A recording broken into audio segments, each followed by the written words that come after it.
Hi friends, it's Mari here for Honeybee Stamps. I'm going to be creating this really pretty A2 rainbow card today using a bunch of Honeybee products. I'm also going to be using an ink stand. These are in the shop. They're fantastic. They have magnetic sides so you can buy more than one and stick them together as you're working. They grip really nicely to my glass mat, and you can just see how they nicely hold the distress inks, the large ink pads. So great. Now I'm also going to be using some blending brushes here today. This is my Honeybee blending brush, and all of my Honeybee brushes are dedicated to oxide inks. So because I don't have a separate set for distress inks, the dye ink, I'm using just a variety of other inks from my stash, a variety of other ink blending brushes from my stash.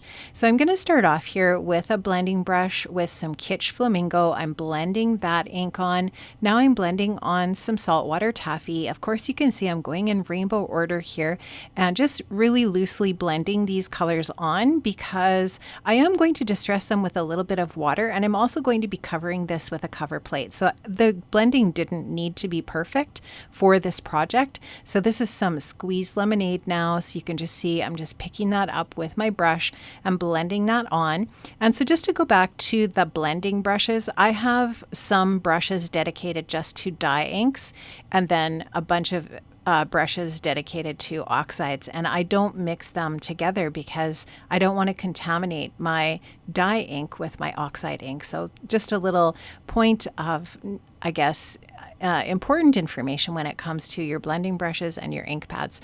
So this is Salvage Patina. You can just see how pretty this is. It's a really nice transition from that yellow into the green. So I'm going to just mix the yellow and the Salvage Patina together to make a brighter green, and then it goes into the blues. So now I've got some tumbled glass and just really love that color as well.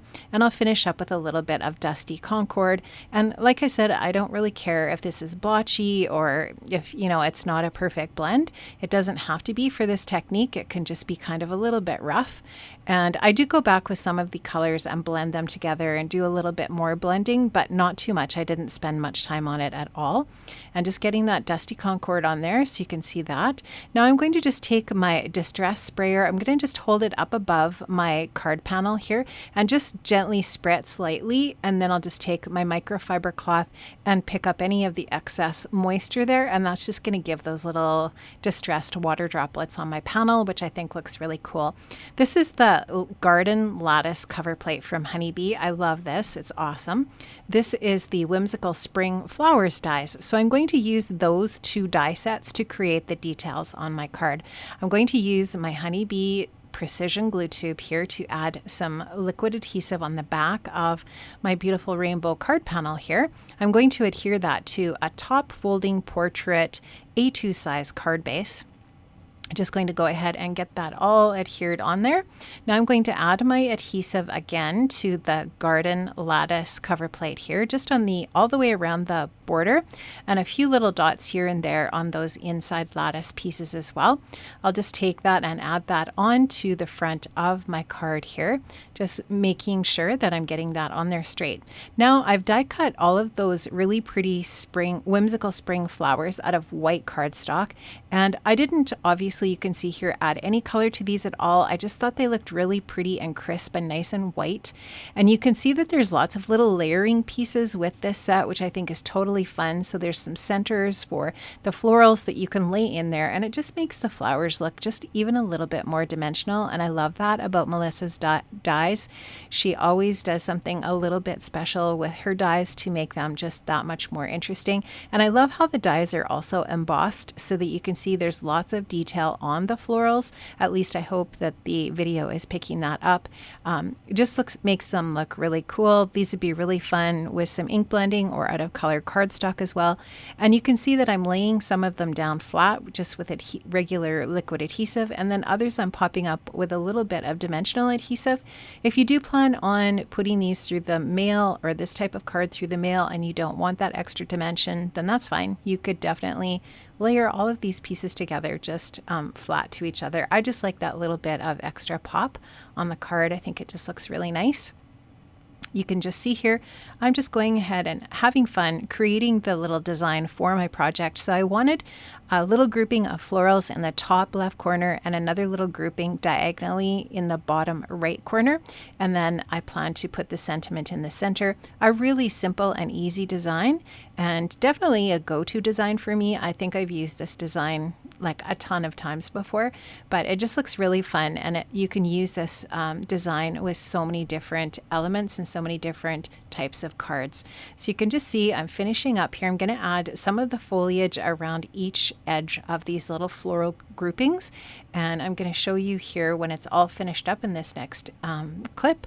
You can see how that looks so nice. This is the Bitty Buzzwords Bloom Stamp and Coordinating Die Set. Really, really perfect for creating sentiments. I love the ability to layer the background and the scripty words together, and the tiny little text that you can add in with that. So I'm going to take this Bitty Buzzword here, and I'm going to glue these different black layers together. So I cut the scripty U out 3 times from black cardstock, and I'm going to go ahead and layer those onto the outline in white, which is really going to make the word U pop on the card. I think that looks really cool, and I'm just going to use my honeybee tweezers here to hold the piece while I just dab little tiny dots of glue. You don't need much glue at all on these, and then I'll layer these all together, and we'll get a really nice dimensional frieze for the front of our card.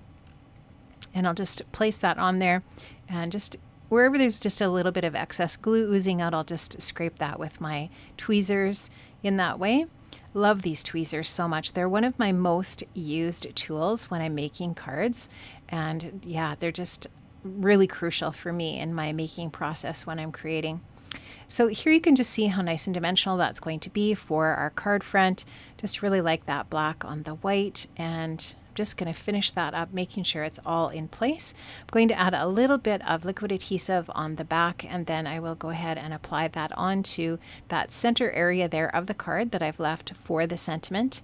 I think this is just a really pretty, happy card, really nice for spring for sure, and summer as well, or really any season, because I feel like rainbows are universal to any season just because they're so happy. And then I'm going to put the little Miss sentiment above that, and I've popped that up on a little bit of foam adhesive. So there's your sentiment for the front of the card, Miss You. And now I wanted to embellish the centers of all of the flowers with some gem stickers. This is the rainbow gem stickers set, which is gorgeous, and I'm going to put the lower colors on the rainbow up top, and then the higher, like the top layers of the rainbow colors on the bottom in the centers of the flowers. You can just see that I'm just using my craft knife here to take those off of the plastic sheet and get those applied to the centers of my sweet little flowers. And that's going to finish off my card today. I did link up, friends, to all of the different products that I used in the description box below.